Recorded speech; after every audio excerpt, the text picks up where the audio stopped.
we have sort of these propaganda stations like CNN versus Fox, for example. Both of them are presenting one side of a very, complex story.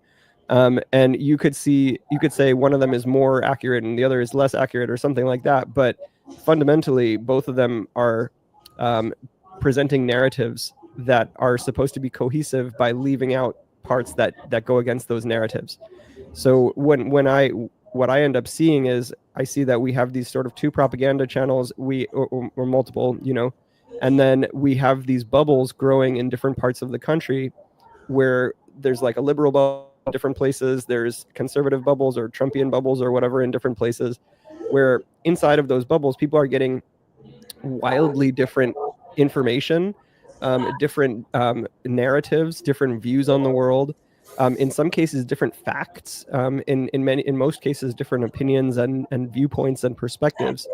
And I guess what I'm trying to explore in this issue, for one thing, is like, how do we even know what's real? Because when we have all there's so much propaganda, how do we even know what's true? How do we know that we are not brainwashed? You know what I mean? Like, and that's part of meditation to me, is being able to see clearly through sort of the clouds of thought, which is essentially what the propaganda is. It's clouds of thought, sort of dualistic, one-sided thought. And if we can try to, calm our minds and see clearly, then maybe we can see a more vivid and more crisp, accurate picture of reality. So that's sort of one theme that I'm playing with in this issue. And then the other themes are like actually specific policies, like DEI. Like, why are some people against that? Like, to me, that was mind blowing that people would be against that. Why is that a thing? The deportations. Why are people okay with this? Why is this something that people want? These were things that I was sort of mind blown by. Just like with the border wall in the first presidency, I was like, why do people care about that they want to spend billions of dollars on a wall? Like, I don't get it. So basically having conversations with people who do want those things, who do believe in those things or support those policies, has been very illuminating to try to understand why people care about these things, whether it's like just racism or whether it's like being brainwashed by a cult, or whether it's actually based in some fundamental, like, reasonable principles, has been a very interesting exploration. So that's a whole other sort of exploration in the issue. And then now with this conversation with you, I'm also trying to explore, like, how do we even approach this whole thing in the first place? Do we take the warrior stance of the Marianne Williamson and the Waylon Lewis, which is, like, hey, we're gonna, shout from the rooftops our views, our opinions, our perspectives, and whoever doesn't like it can go to hell, and like whoever likes it can come into our circle, and then well, to be fair, I have a huge difference of opinion with Marianne Williamson. Right. And I sent you a bunch of links to like things we posted. So my approach isn't just yell and fuck everyone else who doesn't agree with me and let's start my own cult. I don't think. Yeah, I know. Yeah. Maybe I misphrased that, and I don't think Marianne does that either. When I actually asked her about something like this, she said, I asked her about pushing people away by fighting with people, and she said, I don't see it in terms of fighting. I don't see it as standing against. I see it as standing for something. She's great at messaging and phrases like that. But I mean, I don't know if you want to ask a question here, but like, my approach is basically not to be I'm a Buddhist meditator, grew up in that community. From a very simple point of view, forgetting about liberal or MAGA or MAHA or any term, I always say, like, if Trump, banged his head and woke up tomorrow deeply empathetic and caring about, the future of our children in terms of a livable planet and in terms of ethics and, paying subcontractors and, maybe not sexually assaulting people or peeping behind, a teenage pageant that he owned, which he did and talked about openly. I mean, it's not really a debatable thing that he's a malignant person. Like we literally put the fox in charge of the hen house, and the hen house is democracy and the planet we have to live on. And you have children, you know, there's children in my life without going into that too much. And you know, every Maha, every MAGA, everyone who cares about their children or grandchildren has to care about a livable planet where people are safe. And, you know, I just wrote something like, you know, it sounds cliche, but like true happiness is not being a billionaire. You look at any billionaire and most of them look pretty unhappy. Some of them get, and we know this from meditation, get overly identified with our unhappiness and want to take it out on others. And there's a certain joy in that. You know, you feel good when you're self-righteous and you're fixing things aggressively in your mind and you're better than everyone else. But ultimately, like when you look at Warren Buffett or someone like that, you know, there's hopefully some sort of grandfatherly kindness and, you know, noblesse oblige, where you want to build libraries and you want to fund museums and you want to like make sure children can eat lunch, you know, which it's not an insult, it's not controversial, it is a fact. Like the Buddha touched the earth. You said, how do we know it's true? You can't let yourself get so gaslit that you're suddenly like, I don't know if the sun is shining or the, you know, facts are facts. And you know, children need to eat lunch and people need healthcare. And when they have healthcare, instead of dying of a root canal, as a Black man did, because he never went to the hospital until he went to the ER complaining of a toothache, they're not productive in society. So traditional Republicans, even if they don't care about this Black gentleman, would care about him being able to do a job and being a productive member of society. So I think ultimately, like historically, Reagan, Eisenhower, whoever, we were all able to agree in America that, like, from the perspective, as you said, of your ancestry and of mine, I'm half Jewish. My grandpa fought in World War II as a journalist, actually setting up printing presses in Europe after we had retaken it. So, you know, we're part of the same struggle, basically on the same side. And, you know, from the point of view of wanting to have a healthy, you know, Maha, make America healthy again, a healthy society, we have a lot in common. Like, we care about organic food, you know, we care about, well, we should care about healthcare for all, which isn't some socialist thing. I don't even know what that word means. You just want people to be able to like get basic stuff fixed so they can live and enjoy their life. And even if you don't care about people, which is like a pretty sad state of being to be in, you want them to, again, to be productive and not to cost too much money.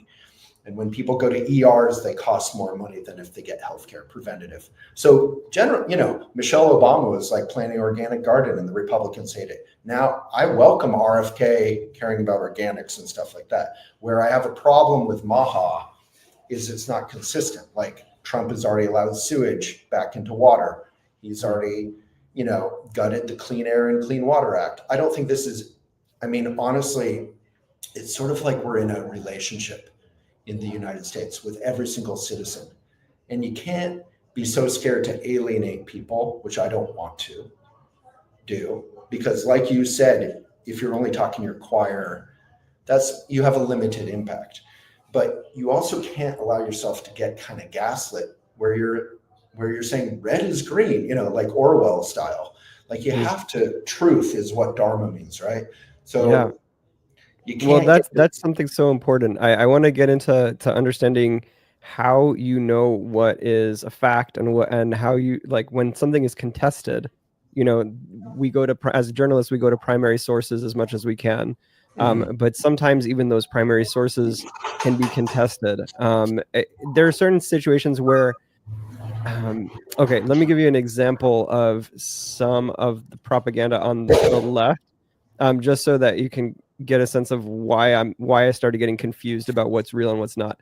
Okay, so I used to trust, for example, CNN. I used to trust them until in the run up to the 2024 election, there was this media narrative on CNN, MSNBC, all these different channels that was also taken up by Kamala Harris and Barack Obama, that they were all saying that, hey, Trump has said that if he wins this election, if he loses this election, it's going to be a bloodbath. Did you hear that? That narrative? Trump said if he loses in 2024, it's going to be a bloodbath.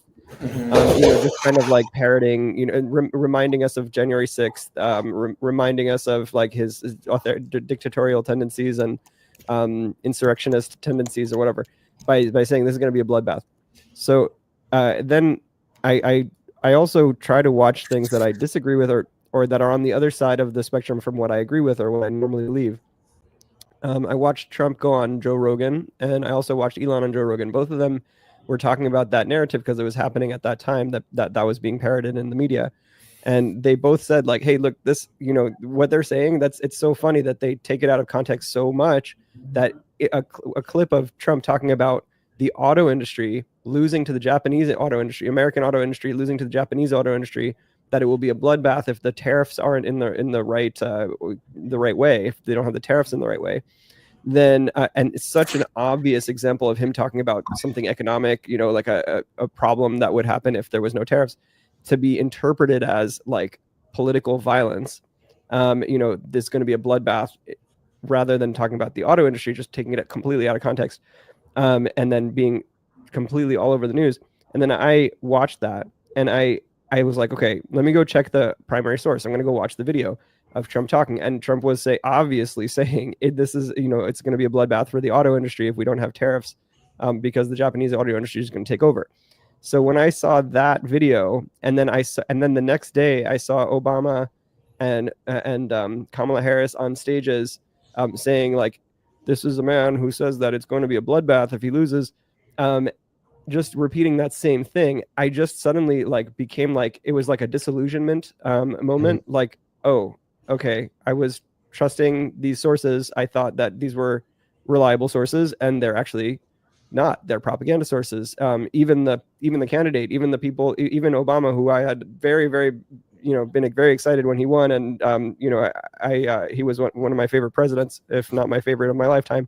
It was like suddenly disillusioned, realizing that actually these people are presenting misinformation or disinformation in this case. Sorry. I think my daughter was she's 4 years old, and she was calling me on the phone from my wife's phone. Sorry about that. So realizing that there was this disinformation coming to me from sources that I had trusted made me think, okay, how much of what I believe is true? How much of the facts that I believe are true are actually misrepresented, are actually half truths or falsehoods?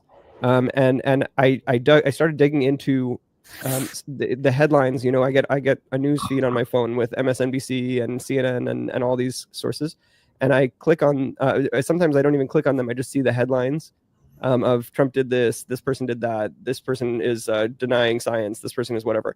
And then when you click on it, then the article is, obviously very presenting it in a certain way. And then if I actually try to dig down to the primary sources, the actual video of something happening or a document or something, sometimes I see that the article is accurate, and but I would say 70 or 80% of the time it's like exaggerating something or taking something out of context or misrepresenting something. You know what I mean? So, so where do you how do you discern what is facts when you have so much misrepresentation, disinformation? Great question. I mean, I always love where you're coming from, because, Suzuki Roshi talked about in the beginner's mind, there are many possibilities, and in the expert's mind, there are few. So when we become in love with our own solid thinking, we're limited. We could be right, but we also could be wrong. And so we always have to question our assumptions. What I would say is that, Barack Obama, just to restore him, I don't really care if you idolize him or not. I think idolizing politicians is, pointless, but I think he's a really good guy. And I think he's a really good politician. Now, the next day, first of all, there's a lot to answer with what you just brought up, but people accuse Trump of saying bloodbath if I don't get elected. I just looked up that quote, and I mean, he repeated it, and it was in context of talking about economics and auto industry, but he kind of went off on it a little bit. He repeated it a few times. If I don't get elected, there will be a bloodbath. And then I Googled just now instances of Trump encouraging violence. It's a really long list. So I think if Obama said, hey man, if he's running for president again, if he said, hey man, if whatever happens, they're going to be killing us, no one's going to report on it the next day, because Obama isn't threatening people with violence. In reality, dozens and dozens and dozens of times. And I'm happy to list. So yeah, and I think with the dozens of times, that's where we start to see sort of patterns of data and information that's coming into our brains. You mentioned context, like people taking bloodbath out of context. I actually would argue that. I would say, number one, you have prajna, right? You're seeing that people are using that to make a political point. But the political point they're making is actually pretty true, even though they're kind of misusing the bloodbath quote. Well, okay, so the point they're making is he's encouraging violence. He could have said, if I'm not elected, the economy is going to have some serious challenges because I'm best, positioned because of my experience with 6 bankruptcies, being a total incompetent, and Republicans always do worse economically. I'm just, adding. Right. But that's the type of language that doesn't resonate with half of the country, apparently, because they get bored. They're maybe they don't want to think about. Let me just argue that point, because so historically, presidents, even George W. Bush, right, who was kind of reputed to be an idiot by a lot of people, even people who liked him, right? His VP was the genius, and Bush was like the kind of cowboy chewing his. So historically, presidents actually spoke to Americans with respect and instilled democratic values. Trump doesn't. He's a master of communication, but he doesn't do it in an uplifting way. You don't leave his talks or whatever uplifted. You leave them just sort of like, he's so strong and kind of charming, and he'll say naughty stuff that you're not supposed to. It's sort of refreshing. He's not a politician, even though he is. But, it was, I don't know if you remember YouTube for like 10 years, it was common wisdom. Everyone said, short attention span, make your videos 3 minutes. Now reels, everything's getting shorter and shorter. Jerry Seinfeld is a billionaire. He came in and said, I have no interest in doing 3-minute videos. I'm going to do comedians in cars getting coffee. They're going to be 22 minutes each. I don't care if anyone watches them. He did it, and it was a big hit. So yeah, and Joe Rogan does 3 hours, and it's the most popular podcast in the world. Yeah, exactly. So the notion that people have short attention spans is only true if you treat them like idiots and you think they're idiots. If you think they're intelligent, you're a father, right? If you treat your kids like idiot little beings, they'll mirror that, or they'll fight that. If you treat them with respect and love, but also honesty, like if they're acting out in an inappropriate way or hurting another kid, honesty, they'll grow up to be amazing human beings. And I think, there should be no room. I think what Kamala and Obama were right about is there should be no room for that kind of casual language, because there's 100 instances, if not more, of him actually encouraging violence in context of what he's saying. And I just Googled it. I'm happy to send you. Yeah, you can send me the link, but here's what I would recommend is digging into each of those instances, and obviously you're not going to spend like 100 hours. No, but I have. I mean, I read journal. I know these instances because I care about our country, and I'm sure there's a few I haven't, but these are in context. He's encouraging to watch the full video. Let me give you an example. Okay, so there was another one that they kept bringing up, which was the fine people that Trump said that the people in the neo-Nazis were fine people or whatever. Yeah. So if you watch a 30-second clip of it, that 30 seconds of context, it looks like that's what he's saying. But if you actually watch the full video, which was like an hour and a half like speech, then it really is not what his point was, and he wasn't really trying to say that. It was just kind of like he was kept getting questions from reporters, and he kept like getting more like trying to answer things in an exasperated way. And he didn't phrase it very well. But if you watch the whole video, the whole hour and a half, it's very different. You can see that his perspective was not about that. He was condemning what was going on. He was condemning the neo-Nazis. And if you watch that video, the whole thing, the hour and a half, it's very different from when you watch the 30 seconds. So there's like sort of like a context window that we have. Like we watch we get a certain amount of context, and we think based on this small amount of context, I'm going to put a data point, a check mark against Donald Trump, an X, a big X over here on the neo-Nazi column or whatever. And then we just kind of have this in our minds without really thinking about all the data points all at once. We kind of just have this pattern in our minds of like, okay, there are all these instances where this guy is an asshole, he's evil, he's saying bad things, he's inciting violence, whatever. We have all these sort of this pattern recognition in our minds that makes us think that. But if we actually dig into each data point, I'm not saying all data points are not valid, but many of them are actually either exaggerated or taken out of context.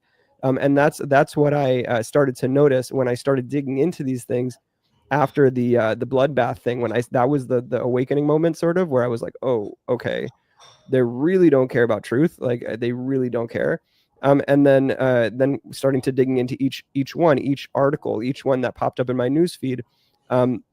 There was one recently with there was many articles on all different blogs that were saying that Elon went like crazy on this reporter and called her an NPC, like a non-player character, and whatever. And I watched the whole, and that he was like petulant and like off his rocker or whatever. And I watched the whole video, and it like he was like pretty reasonable, like interview. It was like he was trying to, give information. He was trying to answer questions in a reasonable way.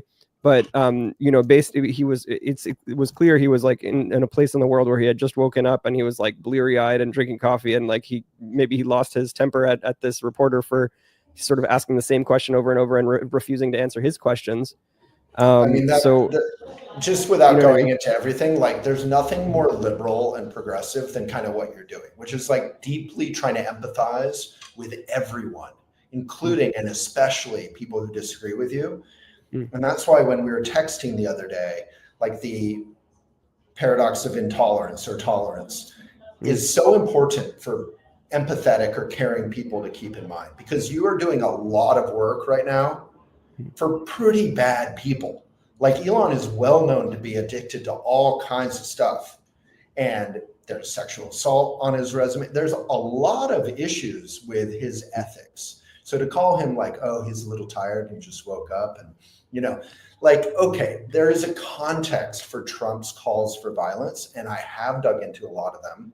I'm happy to send you them, and I'm not doing that in an argumentative way, like I'm trying to win. I don't care about winning, honestly.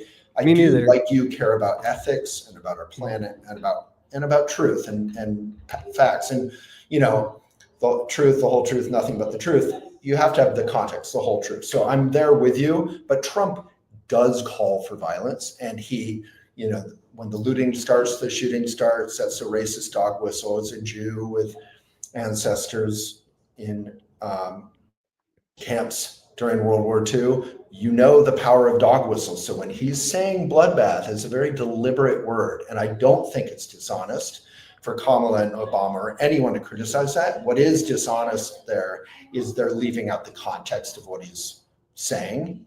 But he could have again said the economy could struggle if blah, blah, blah. He's saying there will be a bloodbath if I don't win. He repeats it a couple times. So he said it will be a bloodbath for the auto industry. But I do. If you actually read the quotes, it's in the context of the tariffs and auto industry. But he goes on to repeat that without that context at least twice. So it's in the context, but he's not making that point. I think it's fair to say Trump kind of enjoys macho aggression. He has a history of discrimination. I mean, going back to 1973.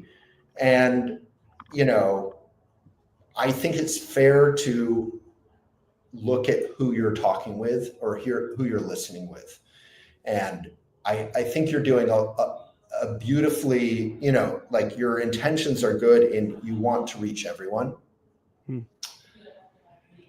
But should I pause for a sec? No, I was looking at the video from the Trump bloodbath thing. Maybe it's, I don't know if you want to bring it in or not bring it in, but we can actually watch some of it and see exactly the context. Well, I just reread it, you know. Right, reread it where were you reading it? I'm on factcheck.org. Okay, and maybe can you share that? Maybe you could share it on the screen. I don't know if you have the sharing settings on the bottom, but just to be able to see the exact wording, because sometimes it is that it's the primary source that makes the difference.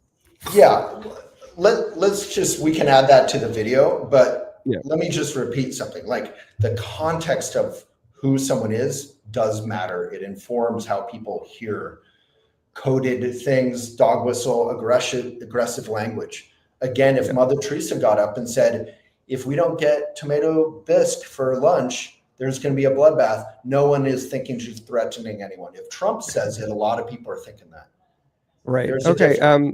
Yeah, I'd later maybe we can both take a look at that video and just kind of see what it looks like. When I looked at it, it to me it sounded like he wasn't trying to do a dog whistle. Maybe I'm wrong. Maybe I am naive about that. But I'm not even saying he's trying to. I'm saying this is who he is. And again, there's a long list and we can go dig into every single one, but a lot of them are he's encouraging police officers to bang the heads of people they've arrested on the police car as they put them in the car. Like he wanted to shoot the legs of the protesters at the Capitol. You remember that one? He was told he wasn't allowed to. No, I don't remember. It's a long list. So, you know, just don't be a sucker, you know, like I think what's wise and beautiful about you is you care about the truth and you care about people and not just people who agree with where you're coming from. But like at the same time, you know, there's the Buddha's notion of idiot compassion. It's not saying you're an idiot. It's saying enabling is idiotic. Right, you know? right. And it's interesting. And I'm just gonna bring this in because it's such a parallel. When you were talking about the paradox of what do you call it, of tolerance paradox, right? And then now you're talking about like idiot compassion. These are things, ironically, that Elon Musk has been talking about recently. And when I was talking to Marianne Williamson, she said, I was bringing up the concept of empathy, and she was saying, oh, you know who hates empathy? Elon Musk says that empathy is the downfall of Western civilization, and it's the biggest weakness of Western civilization. And I had heard his actual quote before that, and I realized that was also taken out of context when Marianne was saying it. What Elon actually said was, and he's been repeating it, is that our weakness and our problem in the Western world is that we have empathy for criminals, but not for the victims of the criminals, and that we need to have empathy for both. And that to me is a reasonable position, that we should have empathy for everybody, not only the criminals, but also the victims of the criminals. And we should try to optimize for, everyone. And I think he was talking about this in the context of, like just free immigration, don't worry about deporting criminals, like, relaxing rules on incarceration, like I think, and the rule of law. I think that he was talking about it in those contexts, but I think it applies very much to what you're saying. He was also saying that if we have empathy for everybody and we just let everybody come into the country, it will be the downfall of our civilization, because there will be people who are intolerant of our liberal values. For example, sure. I think people will talk about Chinese immigration, that there is sort of state-sponsored Chinese immigration, that there's like terrorist immigration from terrorist regimes and from terrorist organizations. I mean, a lot of liberals would reply that Elon Musk is deeply incompatible with democracy. I mean, he's literally handing checks to people to vote. I am a journalist. Well, I don't disagree with that. I am a journalist, and I just let me respond to some of your points. So I read that quote. I said, well, that sounds really bad. That sounds like Batman villain bad. Let me watch the thing And yeah, it was in context. He did say, maybe that is, he said it, and he kind of said, maybe that is. And I don't think he's an empathetic person. So again, the context matters. I think he's deeply unempathetic. But that is another instance where people are taking something out of context and misusing it. So going way back to equating CNN and Fox, I mean, if you want to, journalism 101 lesson is like, there could be some decent people on Fox, most of whom have been fired by now. Fox is backed by Murdoch. There were some good reporters though on Fox historically. They got in a lot of trouble legally for lying. And then CNN, which I don't care about at all, I never watch it, has some good programs and it has some total crap. So I think media literacy matters because everyone's just surfing their phones on Instagram. They have no idea what the hell they're reading at any moment. So we just need to know, like, Joe Rogan is not wedded to facts. He is entertainment. There's two classifications basically of media. One is journalism and one is entertainment. Entertainment is not bad. Rogan could be right. He could be inspiring. He could be wrong. He could be toxic. He could be all over the map, but he's entertainment. What we're doing right now is entertainment. We're discussing values and opinions. We're not trying to be funny, haha, but we're in the category of like opinion or entertainment. Journalism is journalism, where you're basically just trying, it's like the scientific process, trying to find out what is true and report that. You're not trying to be objective, that's a fallacy, but you're trying to be honest. And like you said, you go to primary sources and you never know. Like on some level, you never know. But if a car crashes into another car, a car crash, you still have to establish who did what and why, and context matters. So I'm not saying that to you in a patronizing way. I just think CNN has a fair amount of good reporters who do good stuff, and then they have some BS. Fox at this point is like pretty taken over thoroughly. I wouldn't even equate them, but I don't even care about CNN. I really don't. I care about journalism, and there's a well-known spectrum. I forget what it's called, but League of Women Voters, etc., have it. It's just like a spectrum of media. And if you pick the ones that are sort of aligned with journalism, not left, not right, not up, down, whatever, but journalism, you're going to be it's sort of like RFK, Michelle Obama. You're going to be eating organic food. Sometimes journalists get it wrong, right? Like New York Times reported that there were weapons of mass destruction in Iraq. They went along with the Bush administration. But when journalists get it wrong, they then are responsible for correcting themselves.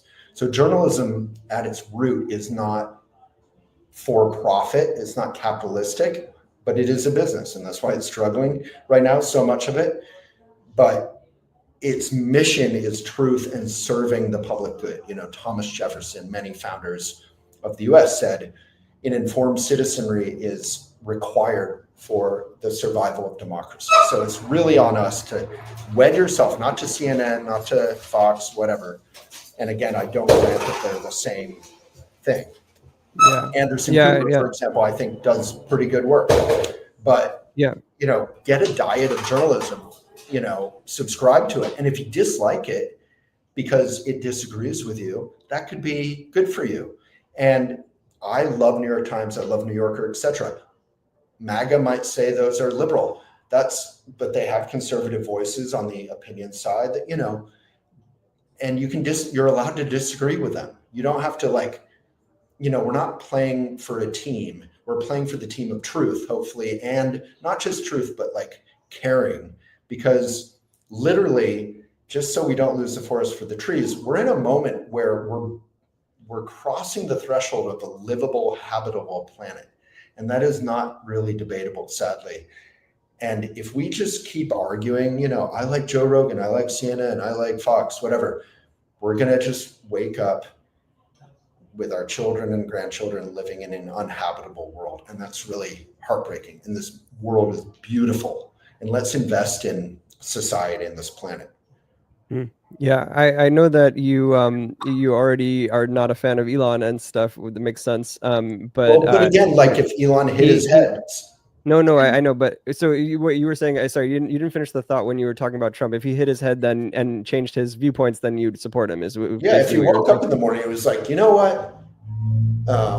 Wouldn't it be great if we transitioned as quickly as possible to a more sustainable economy? Wouldn't it be great if we invested in the middle class instead of trying to give away, So isn't it interesting tax that he cuts to didn't billionaires? he start that way? Didn't he start with the hey, like I just made PayPal, I sold it for a lot of money, I have money, I could go retire with You're it. Maybe talking I'm about Elon Elon right again. now, but yeah, Elon, I could go and Yeah. retire and live on an island, but I'm gonna focus on saving humanity from climate change. I'm gonna make a electric car company. I'm gonna make solar panels. I'm gonna do all Yeah. these things, and he did those things even though he didn't have to, because Well, to he me it definitely had seems to. like well, when he sold PayPal, he had a lot of money, right? So, I mean, you would think that somebody like that, he could just either retire or just do something. Maybe he would do something in finance if he really wanted to make more money.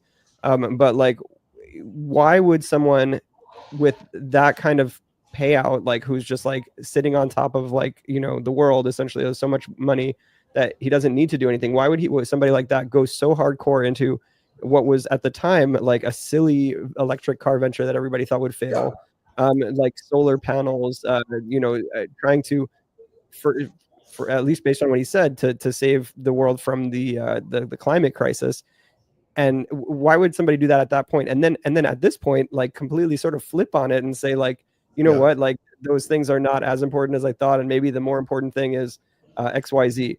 Like, why would you know what I mean? When I look at that trajectory, I Well, I don't think you see. just answered your own question. I mean, quite honestly, I think he's flipped from black to white from night to day. He doesn't have an inner core of caring one way or the other. I think he had, when I said he had to do those things, who was president? He was trying to appeal. He literally has a tweet like 7 years ago. It's not even that long, saying, gay pride, LGBTQ, climate change, blah, blah, blah. All of that matters in his beautiful rainbow emoji. Hmm. You know, he's a master, like Trump, marketer, right? Communicator on some level. And Okay. he could not have built Tesla without, as government should do, subsidies, creating a whole new, economy, an electric vehicle economy. That's not something historically that individual entrepreneurs can do without societal support. So he needed that, and he was appealing to his customer base. And then at a certain point, and he was quoted on Rogan and elsewhere, he said, if Trump doesn't win, I'm in big trouble. He went all in on Trump. And does it make sense? Not necessarily, but he's gone for it. And So again, you that's think so just to understand how you're seeing it, when I was seeing him doing trends going into the electric car company business and whatever, I was actually thinking about doing the same thing at that point before he went into it. I had just finished my work with a company, and I had some experience building companies and had some money, and I thought, okay, I'm going to go create the Natural Energy Organization, NEO, or Green Energy Organization, GEO, or whatever. I had these thoughts in my mind. It didn't end up happening because I broke my neck in a motorcycle accident and lost all my money and whatever from is a long story in Thailand. That's a whole other story.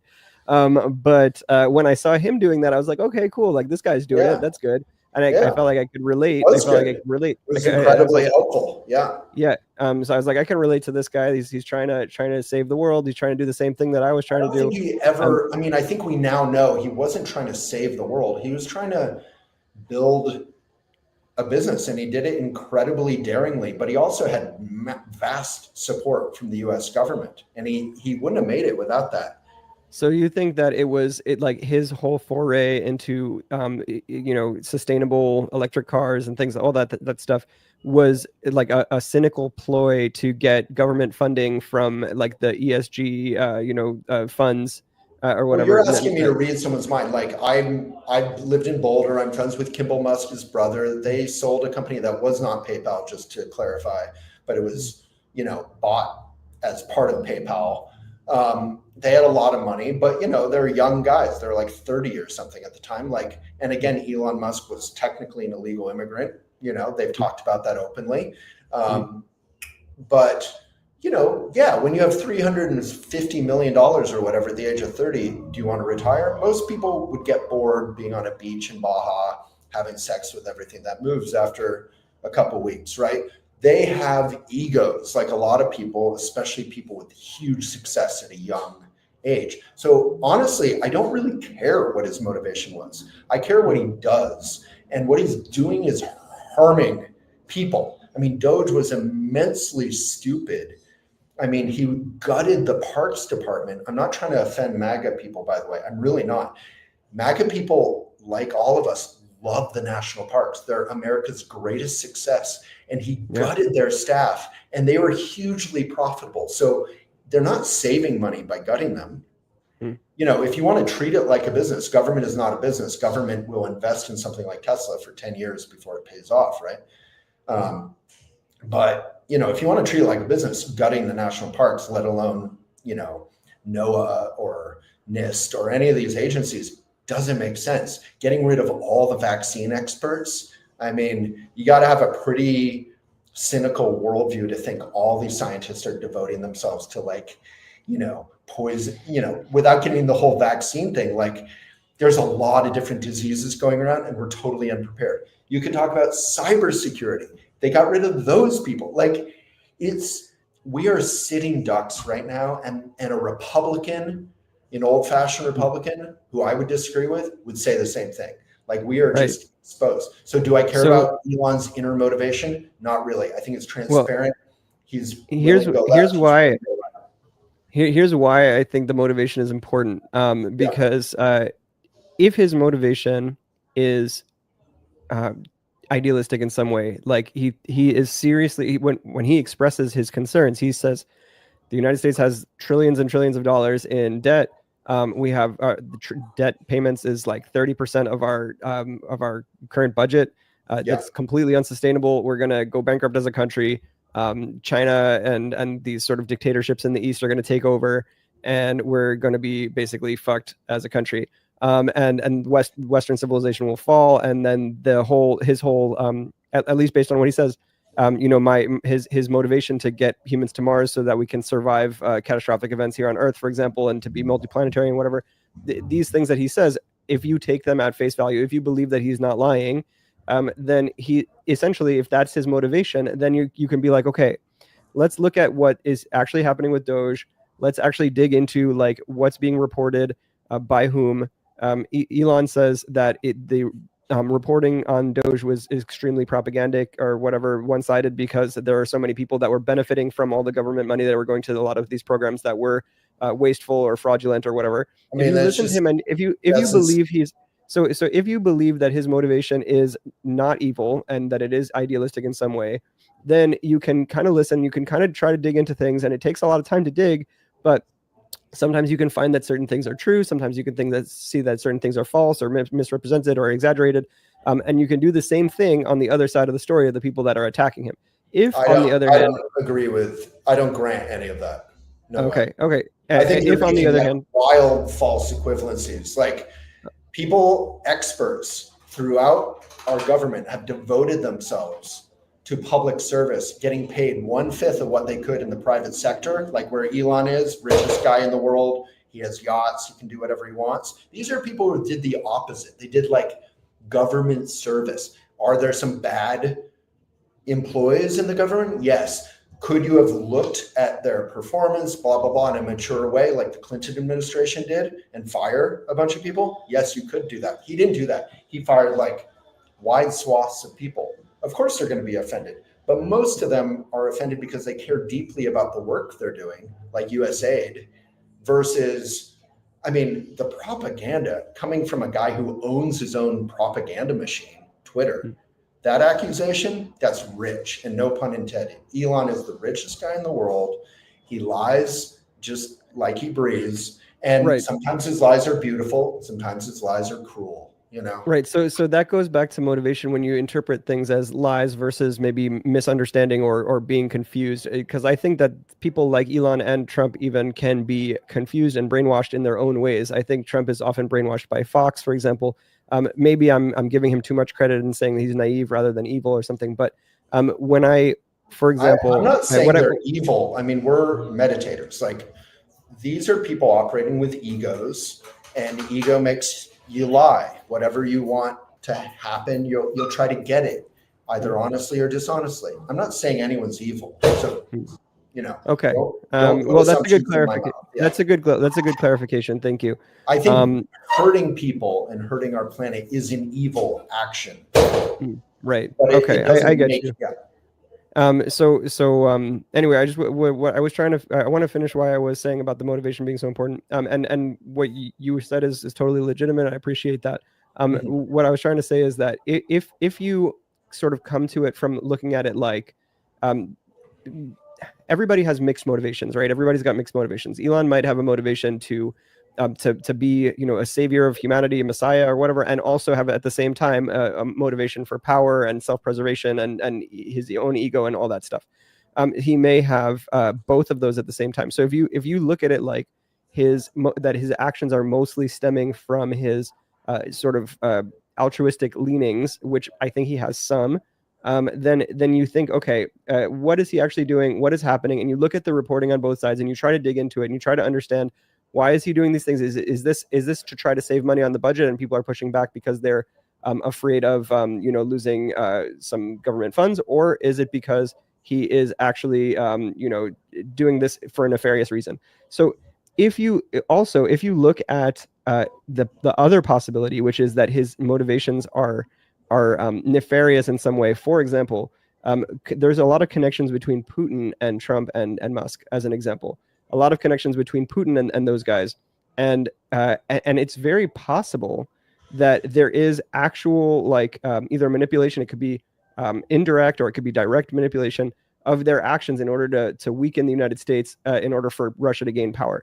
So that is another possible motivation that could be driving one or both of those guys. So if you can understand the fundamental motivations of somebody, then you can understand more quickly and without having to dive into each specific instance why they're doing the things that they're doing. And you're saying when you understand why, you also can understand whether it's in that sentence, you're saying exactly what I was trying to repeat to you about the bloodbath quote. If you understand the motivations, where someone's coming from, you can see why they're doing what they're doing. And when he uses the word bloodbath instead of the economy could suffer, and he has this history of racism and sexual assault and, encouraging violence, people are going to talk about it the next day. Should they put it in the proper context? Yes. But do they know the context of Elon overall? I mean, I think there's a balance between saying, like, I want to know the truth of Elon's motivations or whatever, and like, I have a life. I don't give a care about Elon. I really don't. I care about him as much or as little as I care about any human being, which is, in his case, not much, because if I had that much power, I know what I would be doing with it. I would be putting in a beautiful public swimming pool for people in a poor neighborhood. I would be, funding all the things he just defunded. I mean, literally, I just went to a Juneteenth celebration. I hope people know what Juneteenth is about. It's the kind of holiday, frankly, that Trump is suppressing right now actively, and that's not an accusation, it's a fact. And an artist was not a black artist was not allowed to put his artwork up that included politics, because the hospital, the museum, which is the biggest museum in Indianapolis, it's a very big, powerful old museum, was scared of the Trump administration. So, you want to talk about censorship in arts or just the effect on society. Like, people throw the word fascism around. You look at all the signs that lead to fascism, and we're ticking just about every box. So the frog never thinks it's boiling to death until it is too late.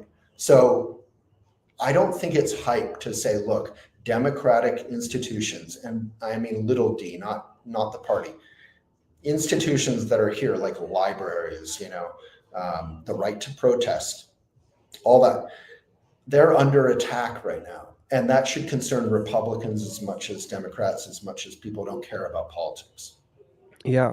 Like I said at the beginning of our conversation, I think you and I both perceive these things in a similar way. When I'm pushing back on some of the things that you're saying, it's not because I disagree with fundamentally that my belief system is different, Yeah. or that my perceptions are different. It's more of an epistemological question of how do we know the things that we know. And I think you addressed this a lot. Looking at the ones that are the places that have like a higher journalism score.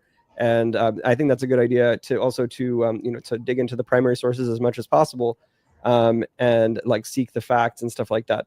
But obviously, most people don't have all day to be able to do that, Right. and half the country. That's why sources matter. I mean, I'm not trying to interrupt, but just I think primary sources are good, but I think actually what's better is trustworthy secondary sources who consistently do a good job of Right. finding the primary sources. That's why you go to the butcher. I'm vegan, but you go to the butcher because they're doing the hard work for you, right? So find journalists, not who you like. I'm not talking about Rogan. I'm talking about, or the liberal or whatever. I'm not talking about opinionators.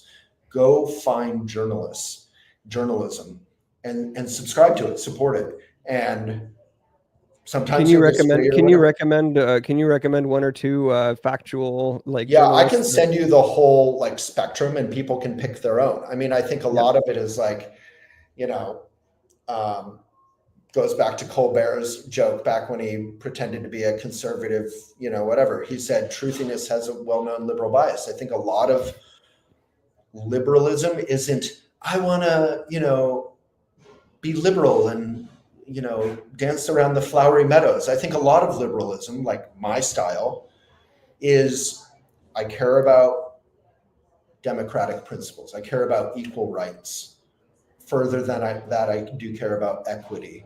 Not in the DEI controversial sense. I care about the notion of equity is more important than equality. People can look into it, but if you give me and someone who is disabled and has no money the exact equal opportunity to go buy a croissant that's 50 feet away, I'm going to get there first and I'm going to have the money for it. So equal is good, but equity matters. So that's where public education comes in, et cetera. So I'm not a liberal because I want to be right and MAGA people to be wrong. I'm a liberal because I care about democratic principles. So in that sense, I think a lot of us can come together, MAGA, whoever. We don't need to be liberal, whatever, and just care about voting. I know we all care about voting and honest voting, care about healthcare for everyone. That would make our country much safer and more happy and much richer.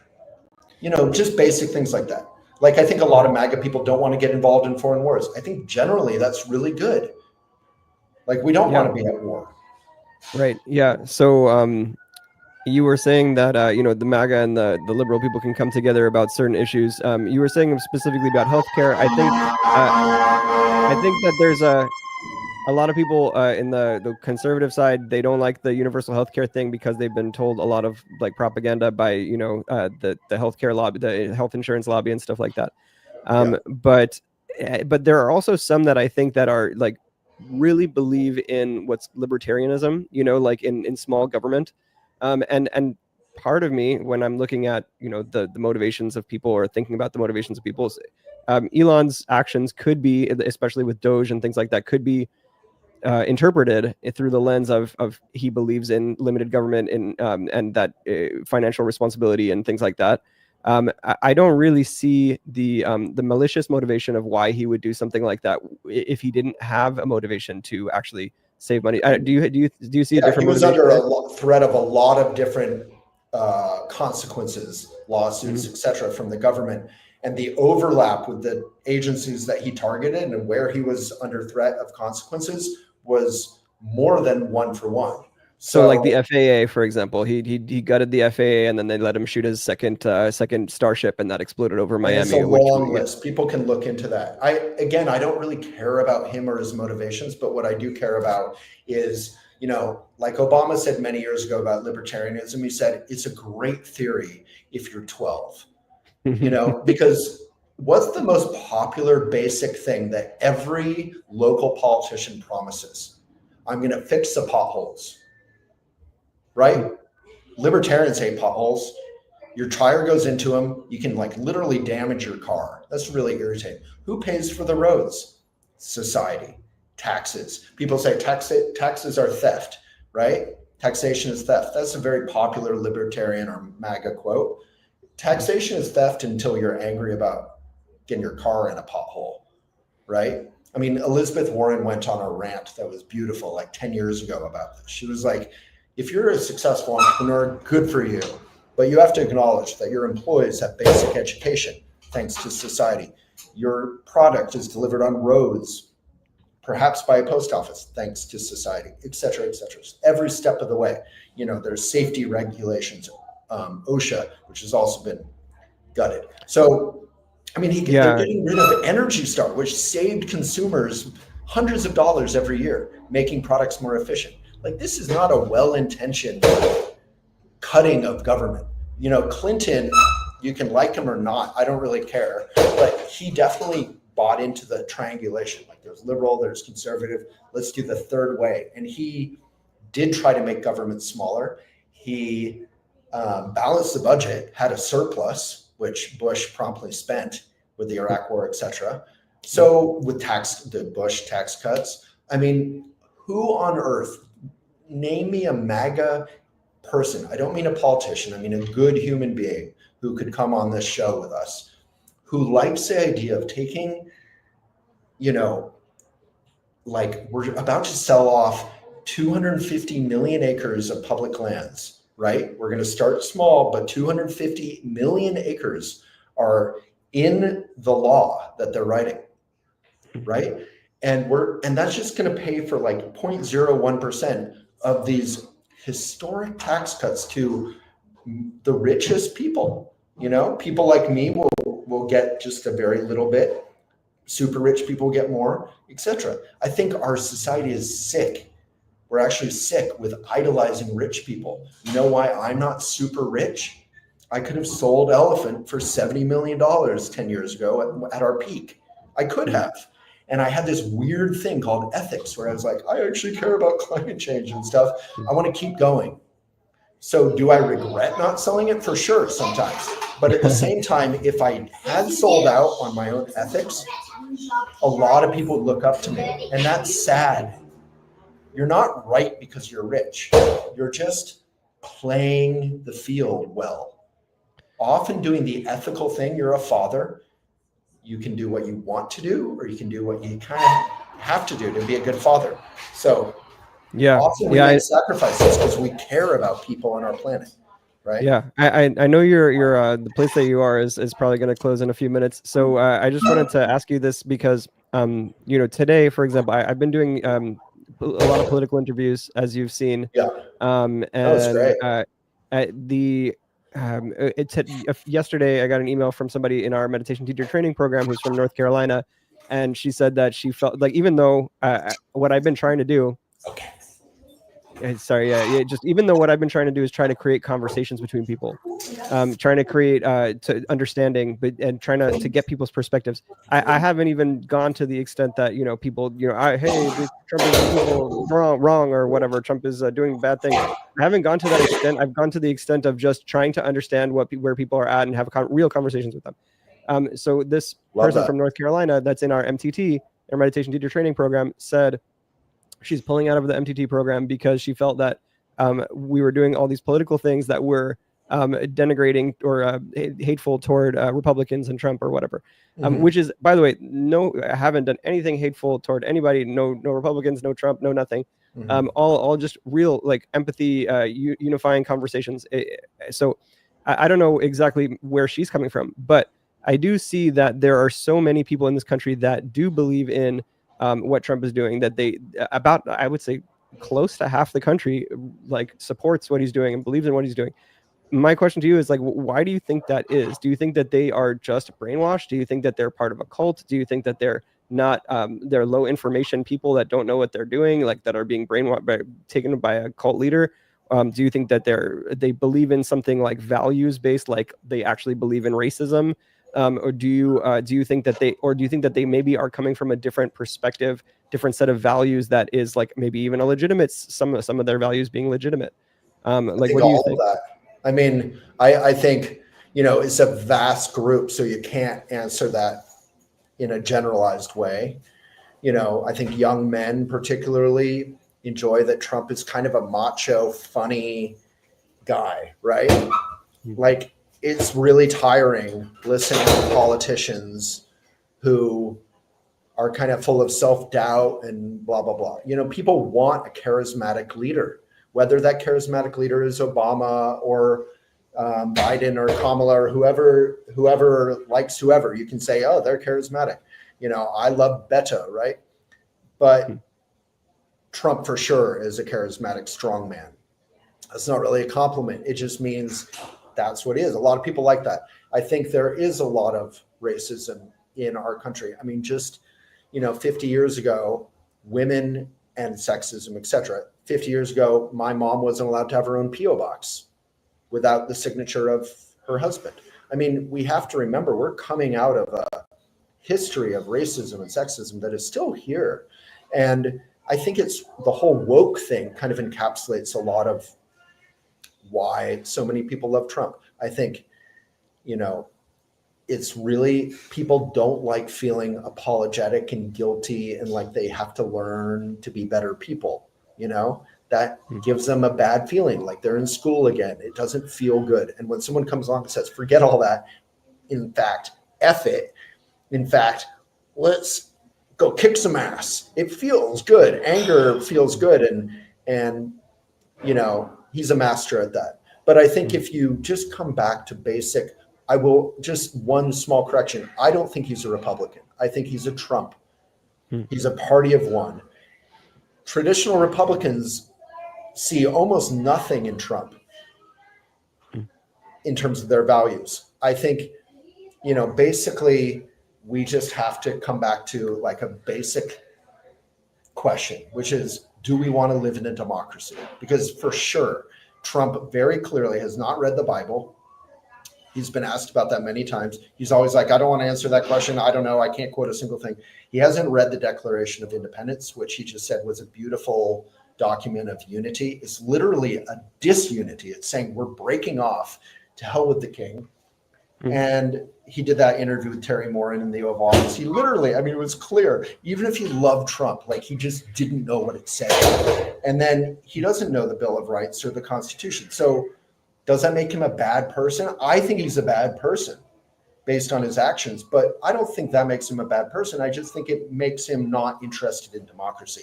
I am interested in democracy because it's a hard-won privilege that millions of people over generations have fought for peacefully and in wars. And then climate crisis, again, whatever we look like or how rich or poor we are cooking this planet and we don't have to. I biked to this cafe. I get my coffee for here. I'm not trying to be woke. I'm just trying to be responsible. And that's a Republican value. And if we cook our planet, do you think Elon's taking you with him to Mars? No, it's going to be very limited. You're going to be in a bubble. You're not going to, like, I just went to a museum and parks where there's flowers and bees. And then we went and had amazing vegan Mexican food at a Mexican restaurant, like a legit place. None of that stuff's going to be on Mars. We are on a miracle of a planet here. Yeah. And as the Bible goes into, I have the environmental Bible, which highlights all the eco aspects of the Bible. This is God's gift to humankind and to all of us. Let's take care of it. So, I agree. I know you have. I know you have to go. If there's like one more minute, I could ask you one question, which is really, it's the core of what I want to understand from you. You clearly are taking the tact of, go full out, say your beliefs, and really like, as a meditation.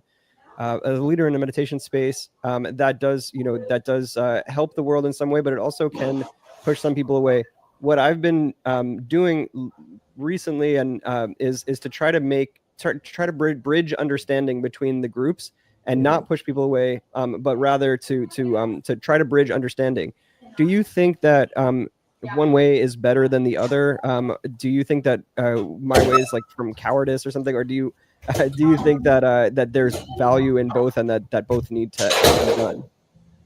I think, that's kind of why we wanted to do this conversation. I think If the motivation is genuine, I think that's beautiful. There's different approaches for different people. Sadly, we're in capitalism, which is fine or not fine. Capitalism is an evil. It just can be used for evil, or it can be used for good, or it can be neutral.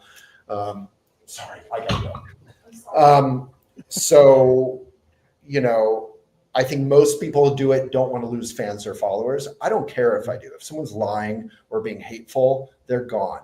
But if they disagree with me, and that's why I was arguing with the Marianne Williamson comparison, and again, I don't know her POV, but I'm not going to block or delete or whatever someone's view if they disagree with me. If they're actively hateful or lying, even if they don't know they're lying, if they're kind of actively lying, yeah, they're gone. People need to pay attention to facts, and I'm happy to lose thousands and thousands of followers and fans because of that. But over time, loyalty, not to my beliefs, but to being genuine and having dialogue will win us different fans. So I have to go. Yeah. But thank you so much for your time, Waylon. Love what you're doing. Thank you. I appreciate you. And maybe I'll take a conscious breath and then you go. Oh yeah. Yeah. Thank you. Thank you so much for your time. I hope you have a great day.